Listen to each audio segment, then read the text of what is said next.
I'm Kamal Santamaria here in Doha with a look at some of the stories we're featuring on Al Jazeera. 8 years into the invasion that was supposed to liberate Afghanistan, and human rights groups say Afghan women are still living without the most basic rights.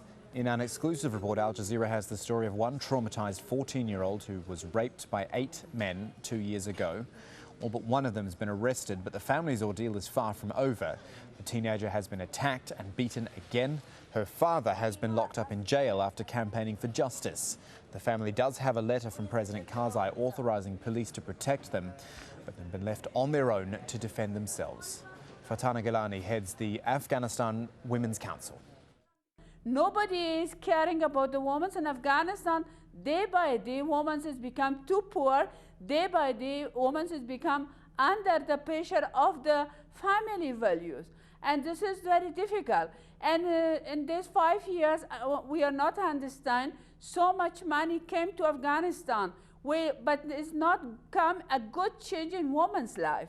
Iraq's general elections look increasingly likely to be delayed. The Sunni bloc is threatening to boycott that vote, and Shia and Kurdish politicians have so far refused to compromise on this law, which lays out the seats allocated to each province.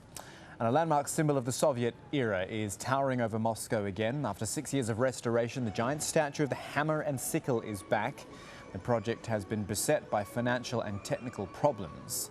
Our correspondent Neve Barker says the structure was originally designed for the Paris Exposition just before World War II. It was erected facing the German pavilion as a symbol of Soviet power.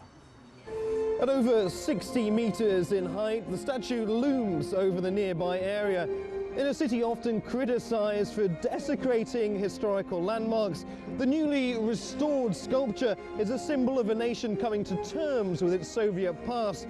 A statue now more about art for art's sake and less about political statements. Just some of the stories we're looking at here on Al Jazeera. The latest on those and plenty more is at aljazeera.net/English.